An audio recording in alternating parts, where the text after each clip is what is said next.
Decktail throws a Decktail 12 throws a Christmas party. Fa la la la la la la la la. The corridor smell of Saurian brandy. Fa la la la la la la la la. Lou walks on in gay apparel. Fa la la la la la la la la. Riker play Nightbird after this carol. Fa la la la la la la la la.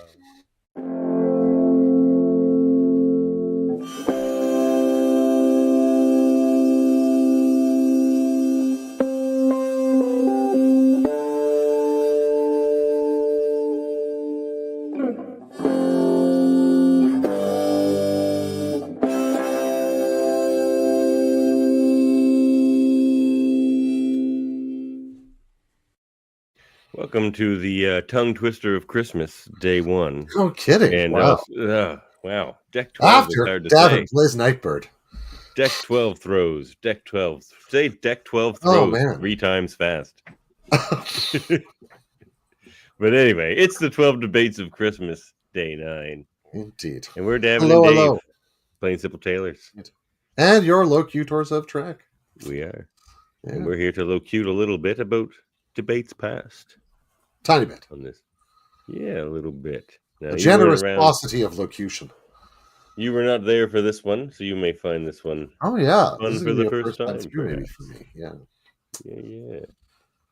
This one, it was a question posed by Cousin Dave, and the debaters are Heather, and I think Heather's in the comments. Yep. That was my favorite carol yet. Lou Oksana and Gay Apparel. That was for you, Heather. I knew you would love that. As soon as I came up with that line, I was just like, oh, I gotta make sure Heather hears that. And tell your mushroom loving friend there, mushroom foraging friend, that it's never too late to go out for some fall chanterelles, or some winter oysters, perhaps even later. But So let's get down to this debate. This was a great one by Heather, in fact. But it takes two to tango. So let's take a look. Tolerance is a key value and a guarantee of the Federation to be upheld. But much like the Prime Directive, there are exceptions to the rule, like the time Pike tried to save the new first servant of Majalis in Strange New Worlds. Lift us where suffering cannot reach. Yeah, I know that's a long one, guys, and I apologize, but this debate is a tough one because I was thinking about this idea of like non-interference in the Prime Directive and this whole idea of like, okay, we have to tolerate other people's cultures, but sometimes like, what if like the decision is like to kill children or to do something kind of really sort of heinous, and your sort of morality, if you're in the time and place to stop something like that, that's sort of like the debate I'm going for here. That's why I'm referencing this episode of like Strange New Worlds. They use the kid as the battery, essentially, kind of, or was that what Yeah. Okay. It's a really kind of horrific ending of an episode, and like the Federation's like, no, I don't think we're gonna be friends with you. So who's debating for? 4 is Jessica, against is Narduzzi. All right, Jessica. Wait. Walk me through. So I'm arguing for this, that it should not always be upheld. There are exceptions. You're arguing for exceptions. Exceptions, yes. Yeah, exceptions. Yeah, and I'm arguing no exceptions. No. Yeah, like they have a tolerance policy, and that's their thing. All right. Okay. Yeah. So, Jessica, your 30 seconds starts now. I definitely think there should be exceptions. I mean, you guys are about to do an episode that I would say there should be an exception with Wesley and the Fitness Planet. Like, I don't think you deserve to die for falling into some flowers. That's a bit like too much. Like, I feel like, yeah, especially when you have death of children on the line, you got to draw the line somewhere. And I feel like if you're going to be tolerant, then you also can't be tolerant of intolerance, which is the same in our world, because tolerance of intolerance doesn't end well. Okay. Thank you. Okay, Heather, your 30 seconds. Rules are rules. If you fall in the flowers, that's it. I mean, you can't argue that, right? So Yeah. how Oh, about that's when awesome. Worf wanted to kill Kern in a Klingon ritual Right. murder, and Cisco was like, no, you're not doing that. Worf should have done it anyway. Rules are rules. Instead, he wiped his memory, and Kern is now some rando who doesn't even know who he is. You should have just killed him. Rodek. Forget it. Rodek. Rodek. In a small but noble house. Go there, dog. All right, 30 seconds open debate. I feel like, I mean, it's a slippery slope. I'll admit you can't always but you gotta draw the line somewhere. You can't always let people get away with stuff, because especially within your power to do something. If you're there in this moment, then I feel they have a duty to act. Yeah, well, it's a slippery slope, and you know where the slope ends? In the death flowers. It's time to shut it down. I feel like this is just an argument I shouldn't have brought Wesley in, because I feel like hates everyone for that. I feel like a bad argument on my side. Lie in the flower bed you make, I guess. Is my time up now, Devin? That's it. To whom do you award? Well, am I basing it on who I think is actually correct, or who I think performed better in the debate? Oh, it's always whoever you think performed better in the debate. But I'm gonna go to Heather then. Woo! Fair. Because I was like, yeah, I think Jessica's hit all the points, but then I thought, like, I was Well, entertained, it's kind of where those two things meet. you know.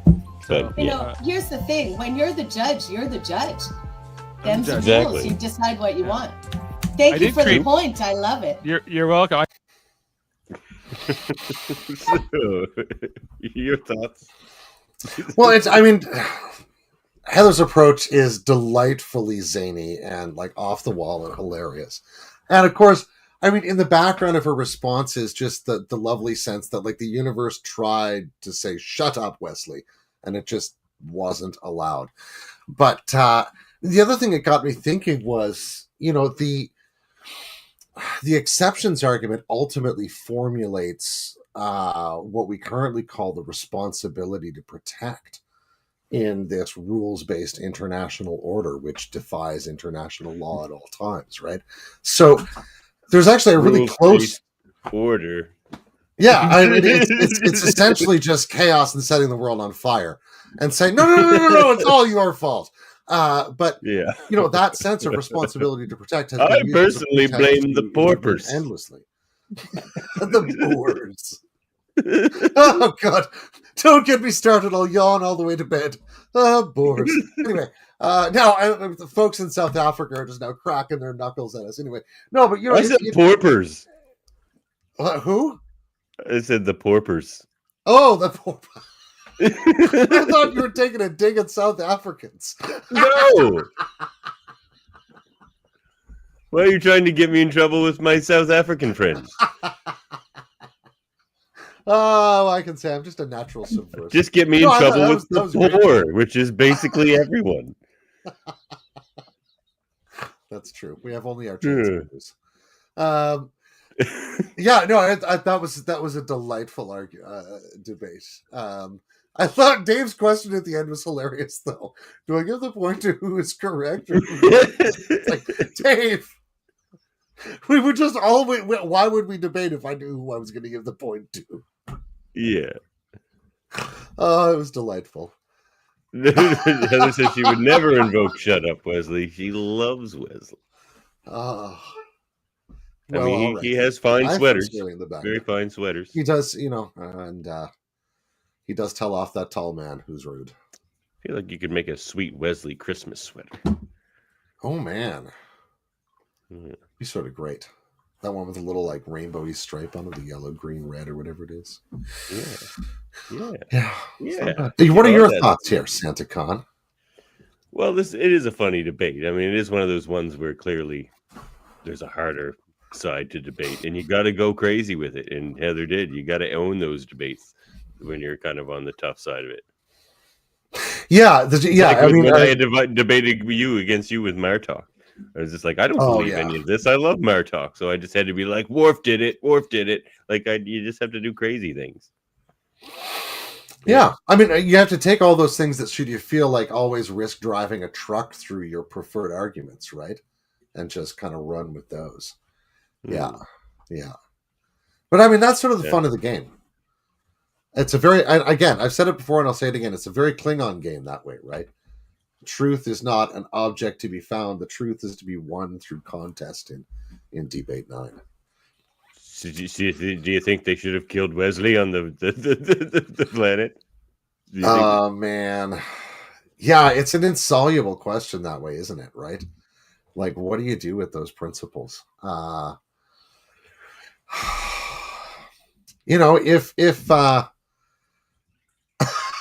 If I went for madness. you got to go for the madness? I mean, this is the trouble, right? I think the real difference there for me is that Wesley's a Federation citizen, so he has a different government with different rights backing him. I think they ended up doing what I think probably is the right thing, which is negotiating, but with insufficient time and with that thing in the sky threatening them, right? Did they negotiate? I think it's definitely a just place said, where, "We're like, taking ethically Wesley they can- now."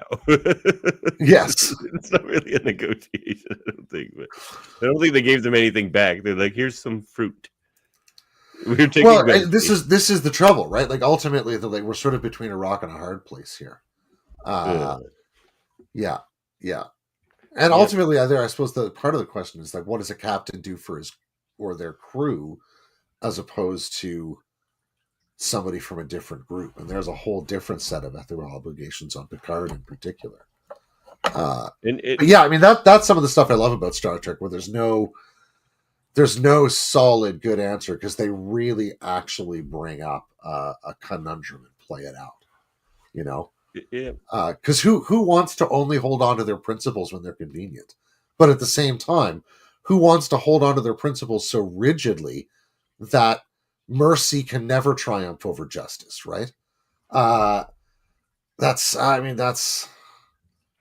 an age-old problem. Well, yes. Klingons.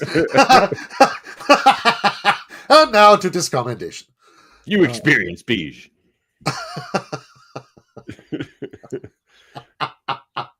Precisely.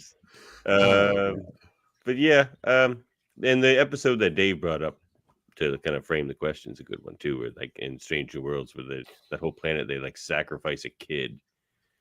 So like, I can't even remember why, but it definitely helped them all, or at least they felt like it did. Mm-hmm.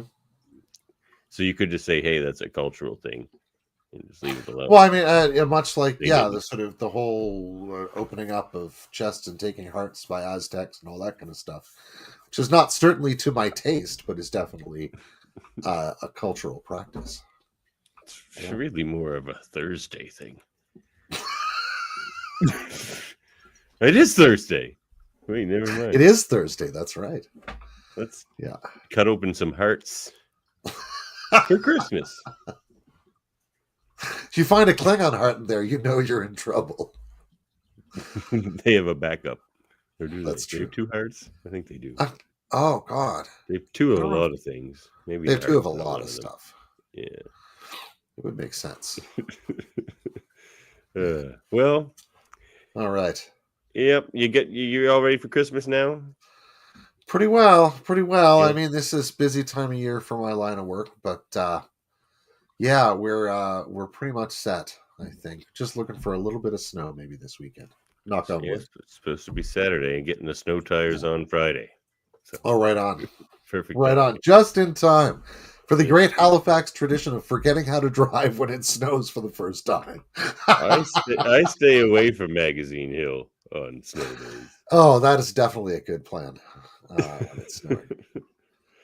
All But right. yeah, that is a tradition here. Holy crap! But Haligonians, man. Yeah. We haligo into the ditch. Ho ho ho. Indeed. All right. Well, I guess there's just one more thing left to say. And transmission.